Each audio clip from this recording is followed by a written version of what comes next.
So, good afternoon everyone. So, meron akong nakita rito na sa isang apps, ayan, parang questionnaire siya na English. So, tatry natin kung ilan yung magiging sagot ko. So, ngayon ko lang siya guys nakita at swear hindi ko alam talaga kung ano yung sagot dito. So, titestingin natin kung gumagana pa yung ating brain dahil na-stuck na. Na-stuck talaga. Hindi parang na ano lang ako, natuwa lang ako, nakita ko to. Tapos sabi ko, i-ano ko nga, i-video ko para tignan natin on the spot kung ilan yung magiging pinaka-score ko. So, lalakasan ko lang konti yung volume, guys. Ito po siya.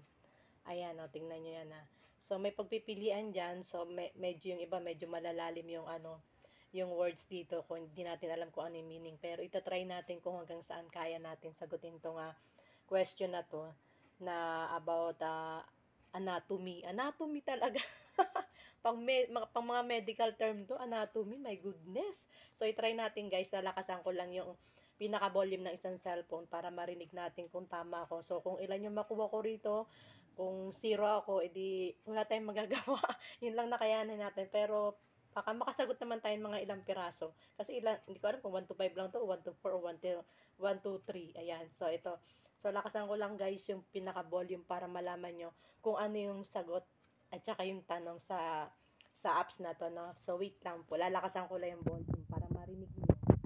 Tapos, hindi ko pa to alam, ngayon ko pa lang to nakita. Parang napagkatuwaan ko lang na i-video para naman medyo, lang, pampag-good vibes lang po. Diba? Wait lang po, lakasan ko lang yung volume.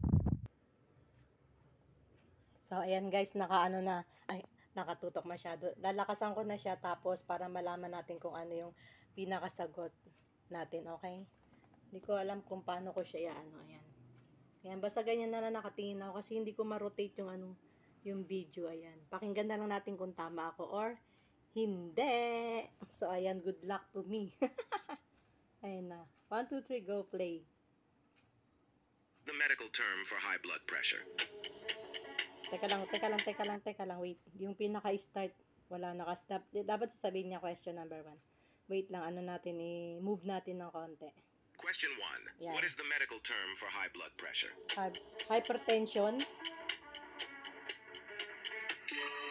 Hypertension.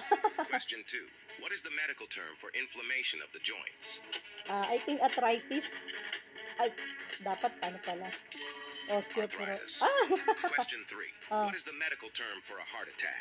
Heart attack? I think cardiac arrest. Cardiac arrest. Question 4. What is the recommended daily water intake for an average adult?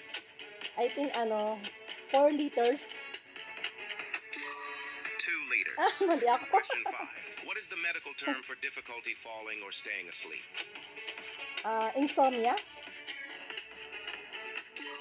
Insomnia. Yes. Question 6. Which mineral is essential for healthy bones and teeth? Calcium. Calcium. Oh. Question 7. Ang What dami. is the medical term for high levels of sugar in the blood?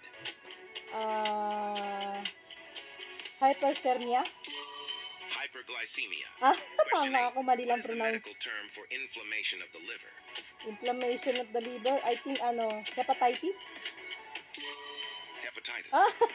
Question 9. What is the medical term for the loss of vision in one or both eyes? Loss of vision. I think glaucoma. Blindness. Ay, blindness. Question 10. Mali. Which term means non-cancerous? Benign. Benign. Yes. Question 1. What is the medical term for high blood? Not bad. For almost 7 na question, naka 5 tayo. So, mali natin dalawa. So, di na masama, di ba guys? So, happy ako kasi sa mga sa anatomy, kahit na hindi tayo nakapagtapos ng pag-aaral, medyo nakasagot tayo. Out of 7, naka 5 ako. So, hindi na masama. And thank you for watching, guys. Please don't forget to follow me, subscribe, pakishare na rin ang ating mga vlogs. So, ang saya pa lang ng ganito. At least kahit paano, nahahasa yung ating utak. Kasi nga, nandito lang tayo sa bahay at medyo hindi na natin nagagamit ng very very light. Ayan. So happy lang ako and thank you for watching.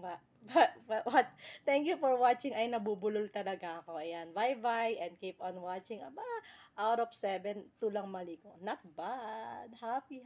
Pampa good vibes lang po. Good afternoon everyone. Bye bye. Happy watching.